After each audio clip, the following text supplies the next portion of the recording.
جی ہی اپنے پتھر پر پاؤں مارا، اس کے نیچے سے صاف اور عمدہ پانی پھوٹ نکلا۔ انہوں نے ایسا پانی پہلے کبھی نہیں پیا تھا، خوب سیر ہو کر پیا۔ پھر انہوں نے پوچھا، بھتیجے، کیا اب سیر ہو چکے؟ نبی کریم صلی اللہ علیہ وسلم نے فرمایا، ہاں۔ اپنے اسی جگہ اپنی ایڑی پھر ماری اور وہ جگہ دوبارہ ایسی خشک ہو گئی جیسے پہلے تھی۔ حضور نبی کریم صلی اللہ علیہ وسلم چند سال اپنے دوسرے چچا زبیر بن عبد المطلب کے ساتھ بھی رہے تھے۔ اس زمانے میں ایک مرتبہ حضور صلی اللہ علیہ وسلم اپنے ان چچا کے ساتھ ایک قافلے میں یمن تشریف لے گئے۔ راستے میں ایک وادی سے گزر ہوا۔ اس وادی میں ایک سرکش اونٹ رہتا تھا، گزرنے والوں کا راستہ روک لیتا تھا، مگر جوں ہی اس نے نبی کریم کو دیکھا تو فوراً بیٹھ گیا اور زمین سے اپنی چھاتی رگڑنے لگا۔ آپ اپنے اونٹ سے اتر کر اس پر سوار ہو گئے۔ اب وہ اونٹ اب کو لے کر چلا اور وادی کے پار تک لے گیا۔ اس کے بعد اپنے اس اونٹ کو چھوڑ دیا۔ یہ قافلہ جب سفر سے واپس لوٹا تو ایک ایسی وادی سے اس کا گزر ہوا جو طوفانی پانی سے بھری ہوئی تھی، پانی موجیں مار رہا تھا۔ یہ دیکھ کر اپنے قافلے والوں سے فرمایا، میرے پیچھے پیچھے آؤ۔ پھر آپ اطمینان سے وادی میں داخل ہو گئے۔ باقی لوگ بھی آپ کے پیچھے تھے۔ اللہ تعالی نے اپنی قدرت سے پانی خشک کر دیا اور اب پورے قافلے کو لیے پار ہو گئے۔ قافلہ مکہ پہنچا تو لوگوں نے حیرتناک واقعات بیان کیے۔ لوگ سن کر بول اٹھے، اس لڑکے کی تو کچھ شان ہی نرالی ہے۔ ابن حشام لکھتے ہیں، بنولہب کا ایک شخص بہت بڑا قیافہ شناس تھا، یعنی لوگوں کی شکل و صورت دیکھ کر ان کے حالات اور مستقبل کے بارے میں اندازہ لگایا کرتا تھا۔ مکہ آتا تو لوگ اپنے بچوں کو اس کے پاس لاتے، وہ انہیں دیکھ دیکھ کر ان کے بارے میں بتاتا تھا۔ ایک بار یہ آیا تو ابو طالب اب کو بھی اس کے پاس لے گئے اور اس وقت اب ابھی نوعمر لڑکے ہی تھے۔ قیافہ شناس نے آپ کو ایک نظر دیکھا، پھر دوسرے بچوں کو دیکھنے لگا۔ فارغ ہونے کے بعد اس نے کہا، اس لڑکے کو میرے پاس لاؤ۔ ابو طالب نے یہ بات محسوس کر لی تھی کہ قیافہ شناس نے ان کے بھتیجے کو عجیب نظروں سے دیکھا ہے، لہٰذا وہ آپ کو لے کر وہاں سے نکل آئے تھے۔ جب قیافہ شناس کو معلوم ہوا کہ آپ وہاں موجود نہیں ہیں تو وہ چیخنے لگا، تمہارا بارہ ہو، اس لڑکے کو میرے پاس لاؤ جسے میں نے ابھی دیکھا ہے۔ اللہ کی قسم وہ بڑی شان والا ہے۔ ابو طالب نے نکلتے ہوئے اس کی یہ الفاظ سن لیے تھے۔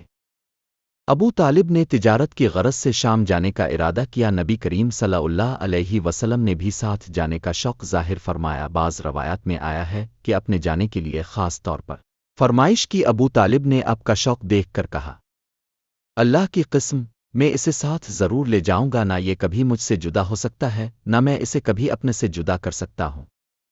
ایک روایت میں یوں آیا ہے، اپنے ابو طالب کی اونٹنی کی لگام پکڑ لی اور فرمایا، چچا جان، اب مجھے کس کے پاس چھوڑے جا رہے ہیں؟ میری نہ ماں ہے نہ باپ۔ اس وقت اب کی عمر مبارک 9 سال تھی۔ آخر ابو طالب اب کو ساتھ لے کر روانہ ہوئے، اب کو اپنی اونٹنی پر بٹھایا۔ راستے میں عیسائیوں کی ایک عبادت گاہ کے پاس ٹھہرے خانقاہ کے راہب نے نبی کریم صلی اللہ علیہ وسلم کو دیکھا تو چونک اٹھا۔ اس نے ابو طالب سے پوچھا، یہ لڑکا تمہارا کون ہے؟ انہوں نے جواب دیا، یہ میرا بیٹا ہے۔ یہ سن کر راہب نے کہا، یہ تمہارا بیٹا نہیں ہو سکتا۔ یہ سن کر ابو طالب بہت حیران ہوئے، بولے، کیا مطلب؟ یہ کیوں میرا بیٹا نہیں ہو سکتا بھلا؟ اس نے کہا، یہ ممکن ہی نہیں کہ اس لڑکے کا باپ زندہ ہو، یہ نبی ہے۔ مطلب یہ تھا کہ ان میں جو نشانیاں ہیں وہ دنیا کے آخری نبی کی ہیں، اور ان کی ایک علامت یہ ہے کہ وہ یتیم ہوں گے، ان کے باپ کا انتقال اسی زمانے میں ہو جائے گا جبکہ وہ ابھی پیدا ہونے والے ہوں گے۔ اس لڑکے میں آنے والے نبی کی تمام علامات موجود ہیں۔ ان کی ایک نشانی یہ ہے کہ بچپن میں ان کی والدہ کا بھی انتقال ہو جائے گا۔ اب ابو طالب نے اس راہب سے پوچھا، نبی کیا ہوتا ہے؟ راہب نے کہا، نبی وہ ہوتا ہے جس کے پاس آسمان سے خبریں آتی ہیں اور پھر وہ زمین والوں کو ان کی اطلاع دیتا ہے۔ تم یہودیوں سے اس لڑکے کی حفاظت کرنا۔ اس کے بعد ابو طالب وہاں سے آگے روانہ ہوئے۔ راستے میں ایک اور راہب کے پاس ٹھہرے، یہ بھی ایک خانقاہ کا عابد تھا۔ اس کی نظر بھی نبی کریم صلی اللہ علیہ وسلم پر پڑی تو یہی پوچھا، یہ لڑکا تمہارا کیا لگتا ہے؟ ابو طالب نے اس سے بھی یہی کہا، یہ میرا بیٹا ہے۔ راہب یہ سن کر بولا، یہ تمہارا بیٹا نہیں ہو سکتا، اس کا باپ زندہ ہو ہی نہیں سکتا۔ ابو طالب نے پوچھا، وہ کیوں؟ راہب نے جواب میں کہا، اس لیے کہ اس کا چہرہ نبی کا چہرہ ہے، اس کی آنکھیں ایک نبی کی آنکھیں ہیں، یعنی اس نبی جیسی جو آخری امت کے لیے بھیجے جانے والے ہیں، ان کی علامات پرانی آسمانی کتابوں میں موجود ہیں۔ اس کے بعد یہ قافلہ روانہ ہو کر بصری پہنچا۔ یہاں بہرا نام کا ایک راہب اپنی خانقاہ میں رہتا تھا، اس کا اصل نام جرجیس تھا، بہرا اس کا لقب تھا۔ وہ بہت زبردست عالم تھا۔ حضرت عیسیٰ علیہ السلام کے زمانے سے اس خانقاہ کا راہب نسل در نسل یہ عالم فاضل خاندان ہی چلا آ رہا تھا، اس طرح اس زمانے میں ان کا سب سے بڑا عالم بہرا ہی تھا۔ قریش کے لوگ اکثر بہرا کے پاس سے گزرا کرتے تھے، مگر اس نے کبھی ان سے کوئی بات نہیں کی تھی، مگر اس بار اس نے قافلے میں آپ کو دیکھ لیا تو پورے قافلے کے لیے کھانا تیار کروایا۔ بہرا نے یہ منظر بھی دیکھا کہ نبی کریم صلی اللہ علیہ وسلم پر ایک بدلی سایہ کیے ہوئے تھی۔ جب یہ قافلہ ایک درخت کے نیچے آ کر ٹھہرا تو اس نے بدلی کی طرف دیکھا، وہ اب اس درخت پر سایہ ڈال رہی تھی اور اس درخت کی شاخیں اس طرف جھک گئی تھیں جدھر نبی کریم صلی اللہ علیہ وسلم موجود تھے۔ اس نے دیکھا بہت سی شاخوں نے اب کے اوپر جمگھٹا سا کر لیا تھا۔ اصل میں ہوا یہ تھا، جب نبی کریم صلی اللہ علیہ وسلم اس درخت کے پاس پہنچے تو قافلے کے لوگ پہلے ہی سایہ دار جگہ پر قبضہ کر چکے تھے، اب کے لیے کوئی سایہ دار جگہ نہیں بچی تھی، چنانچہ اب جب دھوپ میں بیٹھے تو شاخوں نے اپنا رخ تبدیل کر لیا اور اب کے اوپر جمع ہو گئیں، اس طرح اب مکمل طور پر سائے میں ہو گئے۔ بہرا نے یہ منظر صاف دیکھا تھا، اب کی یہ نشانی دیکھ کر اس نے قافلے والوں کو پیغام بھجوایا، اے قراشف، میں نے آپ لوگوں کے لیے کھانا تیار کروایا ہے، میری خواہش ہے کہ اب تمام لوگ کھانا کھانے آئیں، یعنی بچے بوڑھے اور غلام سب آئیں۔ بہرا کا یہ پیغام سن کر قافلے میں سے ایک نے کہا، اے بہرا، آج تو اپنے کام کر رہے ہیں، ہم تو اکثر اس راستے سے گزرتے ہیں، اپنے کبھی دعوت کا انتظام نہیں کیا، پھر آج کیا بات ہے؟ بہرا نے انہیں صرف اتنا جواب دیا، تم نے ٹھیک کہا، لیکن بس اب لوگ مہمان ہیں اور مہمان کا اکرام کرنا بہت اچھی بات ہے۔ اس طرح تمام لوگ بہرا کے پاس پہنچ گئے، لیکن اللہ کے رسول صلی اللہ علیہ وسلم ان کے ساتھ نہیں تھے، انہیں پڑاؤ ہی میں چھوڑ دیا گیا تھا۔ سیرت النبی، عنوان شام کا سفر۔ جی ہی اپنے پتھر پر پاؤں مارا، اس کے نیچے سے صاف اور عمدہ پانی پھوٹ نکلا، انہوں نے ایسا پانی پہلے کبھی نہیں پیا تھا، خوب سیر ہو کر پیا۔ پھر انہوں نے پوچھا، بھتیجے، کیا اب سیر ہو چکے؟ نبی کریم صلی اللہ علیہ وسلم نے فرمایا، ہاں۔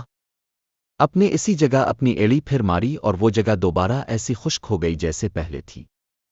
حضور نبی کریم صلی اللہ علیہ وسلم چند سال اپنے دوسرے چچا زبیر بن عبد المطلب کے ساتھ بھی رہے تھے۔ اس زمانے میں ایک مرتبہ حضور صلی اللہ علیہ وسلم اپنے ان چچا کے ساتھ ایک قافلے میں یمن تشریف لے گئے، راستے میں ایک وادی سے گزر ہوا، اس وادی میں ایک سرکش اونٹ رہتا تھا، گزرنے والوں کا راستہ روک لیتا تھا، مگر جوں ہی اس نے نبی کریم کو دیکھا تو فوراً بیٹھ گیا اور زمین سے اپنی چھاتی رگڑنے لگا۔ آپ اپنے اونٹ سے اتر کر اس پر سوار ہو گئے، اب وہ اونٹ آپ کو لے کر چلا اور وادی کے پار تک لے گیا، اس کے بعد اپنے اس اونٹ کو چھوڑ دیا۔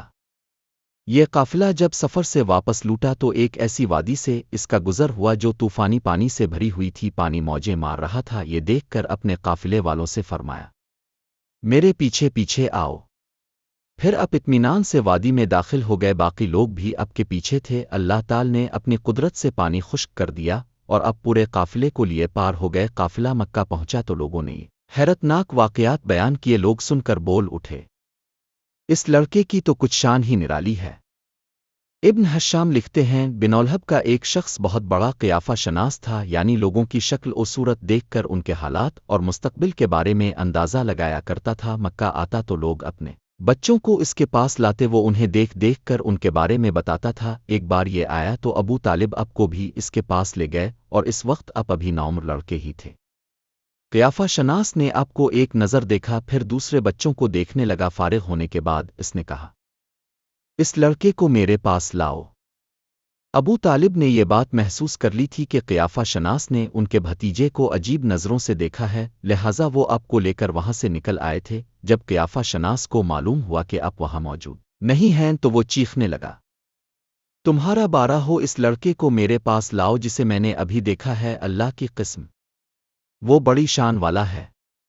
ابو طالب نے نکلتے ہوئے اس کی یہ الفاظ سن لیے تھے۔ ابو طالب نے تجارت کی غرض سے شام جانے کا ارادہ کیا، نبی کریم صلی اللہ علیہ وسلم نے بھی ساتھ جانے کا شوق ظاہر فرمایا۔ بعض روایات میں آیا ہے کہ اپنے جانے کے لیے خاص طور پر